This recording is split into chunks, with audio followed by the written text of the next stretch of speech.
Hay historias que de repente te obligan a detenerte. ¿Sabes? Historias de transformación pero tan profundas que parecen sacadas de una película. Totalmente.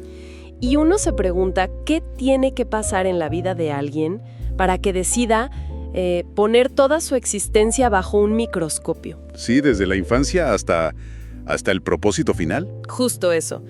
Y hoy vamos a hacer un análisis a fondo de una de esas historias. Tenemos aquí un relato personal de Ángel Cosío que se titula Regalos desde lo alto. Y el subtítulo ya nos da una pista, una brújula. No hay mejor momento que este momento. Una declaración de intenciones total. Pues sí. Nuestra misión hoy es desmenuzar ese camino. Entender cómo alguien pasa de culpar al mundo, a las circunstancias, por un dolor enorme, a encontrar un camino espiritual y decir, yo soy el responsable de mi ser. Exacto. Y lo increíble de este relato es que, aunque es su viaje, uno muy personal, toca fibras que son universales. Claro. Es, en el fondo, la crónica de una batalla que de alguna forma todos libramos. Esta lucha entre lo que sentimos que somos de verdad en lo más puro, eso que él llama la esencia. La esencia. Y todas las máscaras, todas las personalidades que nos ponemos para sobrevivir. Es un mapa fascinante de cómo el dolor puede ser el catalizador para volver a casa, a uno mismo. Pues empecemos por ahí, por el origen, el punto de partida de esta búsqueda que, la verdad es brutal. Es durísimo. El autor describe una infancia que parece un cúmulo de todas las adversidades posibles. Nació de una madre que era casi una niña de 17 años. Sí. En un entorno de muchísima pobreza, con un padre que lo desconoció, abuso psicológico en casa, y desde muy chiquito él cargaba con una pregunta que es un peso tremendo para un niño, que es, ¿qué he hecho yo para merecer tanto castigo? Y es justo para responder a esa pregunta, o para intentar darle un sentido, que él introduce el primer gran concepto de su visión del mundo. Y es una idea que, la verdad, te sacude. A ver. La idea de la esencia. Según su relato, nuestra esencia antes de nacer no es una víctima del azar, para nada. Elige conscientemente la experiencia que va a vivir. Wow. Describe un proceso casi mítico, con una corte celestial de 21 seres, 3 entrevistas diferentes, y en cada una le preguntan a la esencia, ¿estás segura de que quieres ir a ese planeta y nacer en esa familia, con todo lo que eso significa? Paremos un segundo ahí, porque es una idea potentísima, pero también es un arma de doble filo, ¿no? ¿En qué sentido? Por un lado, te da un poder increíble sobre tu propia historia. Dejas de ser una víctima pasiva de lo que te pasa. La pregunta ya no es ¿por qué a mí? Claro, sino ¿para qué elegí esto? Exacto. Es un cambio de paradigma total. Totalmente. Pero como bien dices, también tiene su lado delicado. Podría llevar a una especie de autoculpa, ¿no? Si yo elegí esto, ¿por qué no puedo con ello? Pero él no lo plantea como un castigo ni como una prueba que hay que superar. Lo ve más como un plan de estudios. Un currículum que el alma elige para aprender lecciones muy específicas. El matiz es que no es «te mereces este sufrimiento», sino «este sufrimiento contiene las herramientas que necesitas para evolucionar». Entiendo. O sea, es una perspectiva que desmonta el victimismo de raíz. Desde la raíz. Como grietas para salir. Sí, se manifestaba. Cuenta que desde niño era súper perceptivo, muy curioso, y que a los 11 años tuvo experiencias que él describe como viajes astrales. ¡Qué locura! Sí, y que esos momentos le dieron una certeza desde muy temprano de que, y lo cito textual, hay algo más grande dentro, que se da cuenta de lo que pasa pero a la vez está ajeno a ese dolor. Es la idea del testigo interior, del observador, esa parte de nosotros que no se identifica con el drama. Es como estar en el centro del huracán, donde hay calma mientras todo gira alrededor. Claro. Para un niño en esas circunstancias, tener esa sensación, aunque fuera intuitiva, debió ser como un salvavidas, la primera pista de que él no era solo su sufrimiento. Entonces, si esa esencia es tan pura, tan perceptiva, ¿cómo es que acaba tan enterrada? ¿Qué la cubre? Y supongo que ahí es donde entra el ego. Exactamente. Ahí nace lo que él llama el ego. Y la alegoría que usa para explicarlo es, visualmente, es potentísima. A ver. Imagina un niño pequeño. hermoso, puro. Y de repente, del cielo, le cae encima un disfraz de gorila, pesado, grotesco. Uf. El niño queda atrapado adentro, asustado, sin poderse mover. Y el disfraz, que tiene vida propia, empieza a actuar. Es torpe, es agresivo, se come todo lo que encuentra. Y deja al niño interior al real, con hambre y olvidado en la oscuridad. La imagen del disfraz de gorila es tremenda. Y me pregunto, ¿el autor da alguna pista de cómo uno puede darse cuenta de que lleva ese disfraz? Porque imagino que después de años se debe sentir como tu propia piel. Esa es la clave. Él hace una distinción muy importante entre personalidad, que serían nuestros rasgos biológicos, el temperamento, y la falsa personalidad. ¿Qué es el disfraz? Es el disfraz, la creación del ego. Y esta falsa personalidad se alimenta de la imitación, de la mentira, para un único objetivo: ser aceptado. La aceptación. Él admite, de forma muy cruda, que construyó una personalidad placentera y alegre. Era el niño bueno, el que no daba problemas, porque su mayor terror era la indiferencia de su madre. La peor condena no era el castigo, era que no le hicieran caso. Y eso lo convierte en un actor desde niño, asumiendo roles que no le tocaban, claro. para ganarse ese afecto, Ajá. como cuidar de sus 6 hermanos. Vamos, un pequeño adulto. Y en la adolescencia ese teatro se vuelve mucho más complejo. Claro, ahí las audiencias cambian. Exacto. Describe cómo cambiaba de disfraz según el grupo de amigos. Imitaba su jerga, su ropa, sus gustos. Una búsqueda desesperada de validación fuera, porque la de adentro estaba totalmente silenciada. Es un agotamiento existencial, ¿no? Estar todo el tiempo viendo qué máscara te tienes que poner. No hay espacio para preguntarte, ¿quién soy yo? ¿O qué quiero? La única pregunta es, ¿quién necesitan que sea para que me quieran? Y ese vacío, esa hambre del niño interior, pues se hace cada vez más grande. Claro. Y ese vacío lo lleva de cabeza a una juventud que él mismo describe como un caos absoluto. La música, cuenta, fue su primer refugio. Su primer escape. Sí, al tocar un instrumento podía concentrarse tanto que el ruido mental se apagaba. Era su oasis. Pero fuera de ahí, su vida era un torbellino de adicciones, relaciones súper conflictivas. Y esa necesidad de aprobación devorándolo todo. Fue la etapa, digamos, en que el disfraz de gorila estaba completamente al mando. Descontrolado.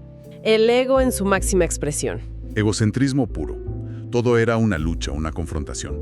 Vivía desde el resentimiento, la violencia, la mentalidad de o estás conmigo o estás contra mí. Sí. La falsa personalidad lo empujaba a buscar placeres inmediatos para intentar llenar un pozo que, claro, no tiene fondo. Y sus modelos a seguir eran los héroes de acción del cine, los que resuelven todo a la fuerza. Pero lo que me parece fascinante de esta etapa es la dualidad. Porque mientras el gorila lo está destrozando todo, la esencia parece que sigue susurrando, dejando como miguitas de pan. Sí, totalmente. En la anécdota del autobús es el ejemplo perfecto de eso. Es un momento increíble. Él cuenta que un día, sintiéndose completamente a la deriva, se sube a un autobús sin saber ni a dónde va. Perdido, literal y figuradamente. De pronto, el autobús pasa frente a la universidad y una voz interior, súper clara, le dice, «Bájate». Y lo hace. Y lo hace.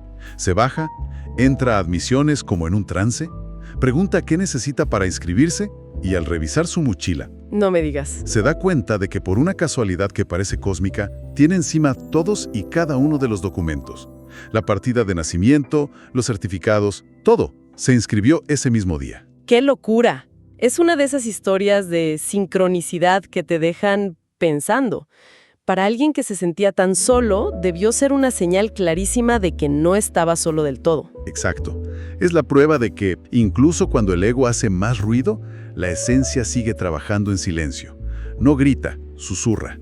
Y a veces un susurro es suficiente para cambiar el rumbo de una vida. Aunque claro, el verdadero cambio necesitaba que el disfraz de gorila se rompiera. Por completo. Y esa ruptura llegó. El punto de quiebre fue a los 25 años. Lo describe como tocar fondo. Se sentía absolutamente solo, desorientado, manejando por la ciudad sin rumbo. Y en un acto de desesperación llama a su madre y le dice la frase que lo cambia todo. Ya no quiero vivir así. ¿Qué momento? Y la madre, con una calma que él no se esperaba, simplemente le da una dirección. la de un grupo de autoayuda. Y él va ese mismo día y cuenta que al entrar y escuchar a otros compartir sus historias, sintió algo que no había sentido nunca. Seguridad. Exacto, que estaba en un lugar seguro, que por primera vez no tenía que usar ninguna máscara. Podía ser él con toda su fractura a la vista.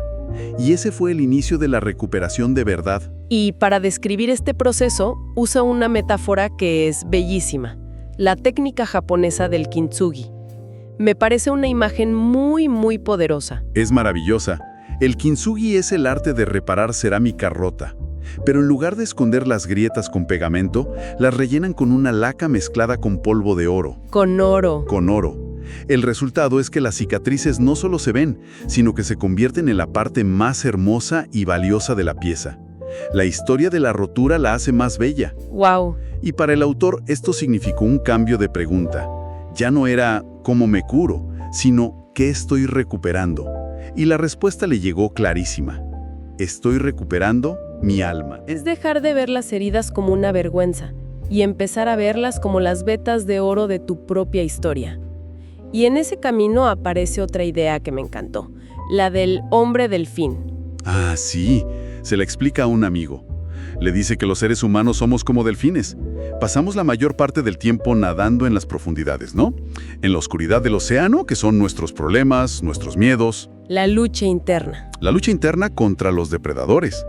Pero de vez en cuando, en un acto de pura alegría, de vitalidad, damos un salto espectacular fuera del agua. Hacia el aire y el sol. Y esos saltos son los chispazos divinos, los momentos de conexión espiritual. Exacto. Son esos momentos de claridad, de paz, que te recuerdan que hay algo más allá de la lucha en las profundidades. Claro, no vives siempre en el aire, pero esos saltos te dan la energía, la perspectiva, para volver a sumergirte y seguir nadando. Te recuerdan por qué vale la pena el viaje. Y todo este proceso de recuperación, de juntar las piezas con oro, culmina en el cambio más grande de todos, el que une todo lo demás. El de la responsabilidad. Sí. Después de un periodo en el que lo pierde todo, matrimonio, negocios, posesiones, se encuentra otra vez en el punto cero. Y en ese silencio, una voz interior le repite una y otra vez una frase que al principio debe haber sido dura de oír. A ver. Tú escogiste estar ahí. No como una acusación, sino como una constatación de su poder. Y eso lo lleva a hacer un decreto, una declaración de principios para su nueva vida. Y dice: soy yo el responsable de mi ser. Es el momento en que, por fin, se quita el disfraz de gorila y se hace cargo no solo de sus acciones, sino de la narrativa completa de su vida. Exacto. Entiende que todo, el dolor, el abandono, los errores, todo formaba parte de ese plan de estudios que su esencia había elegido. Y si él lo había creado, él también podía crear una realidad diferente. Es el paso final, de la víctima al creador. Es un momento de una soberanía personal inmensa, y es la base sobre la que construye todo lo demás. En definitiva, el viaje que nos narra Regalos desde lo Alco es una metamorfosis, el paso de una vida reactiva, dominada por un yo falso, a una vida consciente, vivida desde adentro hacia afuera. En conexión con esa esencia original. Y todo converge en la conclusión que da título a nuestro análisis de hoy, que es: no hay mejor momento que este momento. El pasado se honra como una escuela. Se agradecen las lecciones, hasta las más duras, pero se entiende que el único lugar donde reside el poder de crear, de vivir de verdad, es el presente, en la atención plena a lo que es, aquí y ahora. ¿Todo lo demás son fantasmas o promesas? La vida real es este instante. Exacto. El autor insiste mucho en esa voz interna, esa guía que apareció en momentos clave, como en el autobús cuando se sentía más perdido. Y eso nos deja una pregunta abierta, algo para reflexionar. A ver. Si le prestáramos un poco más de atención a esos susurros, a esas intuiciones que todos tenemos en nuestra vida, ¿qué podrían estar intentando decirnos sobre nuestro propio camino?